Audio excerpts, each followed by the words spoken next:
आप सब? बढ़िया? बढ़िया?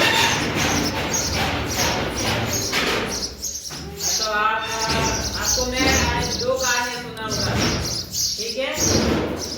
एक कहानी एकता में बल। जैसे कि एक आदमी होता है, उसमें कोई जोश नहीं होता है, जब साथ में मिलकर काम करता है तो जल्दी हो जाता है। इसके बारे में आज कहानी सुनेंगे। एक जंगल था, इधर सुनो। एक जंगल था और उसमें एक शिकारी था। वह जंगल में पक्षियों का शिकार करने गया। क्या करने गया? शिकार, यानी कि पकड़ने गया पक्षियों को। जाल देखा है आपने? जाल, उसमें पकड़ने गया वो पक्षियों को। फिर उसके बाद उसने जाल बिछाकर दाना डाल दिया। जैसे कि यहाँ पर जाल बिछा दिया और उस पर दाने डाल दिए। दाने समझते हो? अनाज के दाने जैसे। और पक्षी दाना खाने आ गए।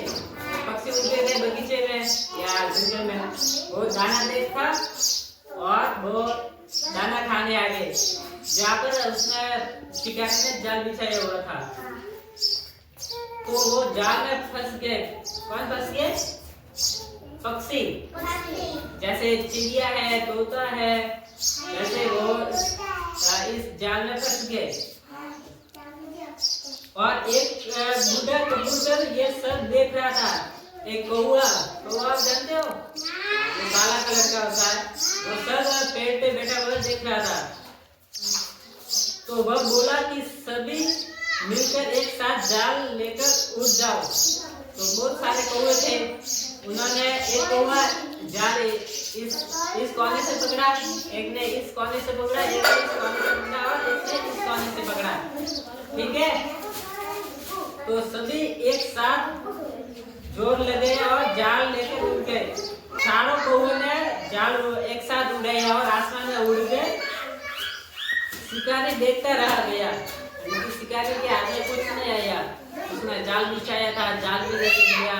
उसमें पक्षी छूटे थे, वो भी उड़ गया। हमें इससे ये शिक्षा मिलती है कि एकता में बल होता है। जैसे आप चारों बैठे, 4 या 5 बैठे, तो आप में ताकत होगी कि ये काम हम जल्दी कर लेंगे। और एक अकेला होता है तो उसका काम लंबे समय तक चलता है, ठीक है?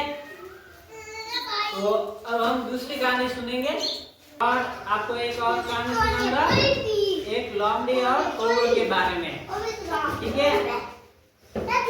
एक जंगल में एक भूखी लोमड़ी थी। जंगल में भूख लगी लोमड़ी को। उसने पेड़ पर बैठे कौवे के मुंह में रोटी का टुकड़ा देखा। कौवा पेड़ पे बैठा था और लोमड़ी नीचे बैठी थी। कौवे के मुंह में उसने गोल गोल रोटी देखी। क्या देखी? रोटी देखी, रोटी का टुकड़ा देखा। तो लोमड़ी ने ऊपर सोचा, लोमड़ी ने कि वह कौवे की प्रशंसा करने लगी। कौवे की प्रशंसा करने लगी कि आपका कलर बहुत अच्छा है, आपका व्यवहार बहुत अच्छा है, आप उड़ते बहुत अच्छे हो, आपकी आंखें बहुत अच्छी है। और कौवा भैया आप बहुत सुंदर है, जैसे ये तारीफ करने लगी। कौवे की प्रशंसा करने लगा कि कौवा भैया आप बहुत सुंदर है और आप कितना मीठा गाते हैं, जैसे कि मधुर आवाज में गाते हो आप गीत। तो क्या आप मुझे अपना गाना सुनाओगे? तो लोमड़ी ने कहा कौवे से कि आप मुझे मधुर गाना सुनाओ।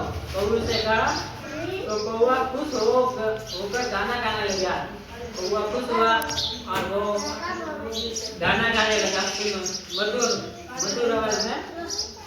तो उसके मुंह में रोटी का टुकड़ा गिर गया।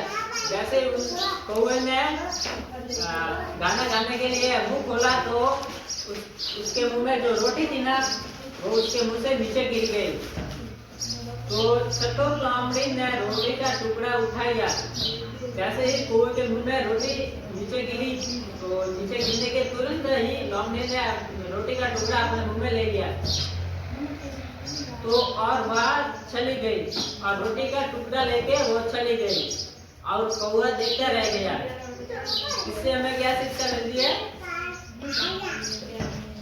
कि अपने वस्तु हमेशा अपने पास रखनी चाहिए। अगर जैसे हम दूसरों की प्रशंसा करते हैं तो अपनी वस्तु दूसरों की हो जाती है, ठीक है।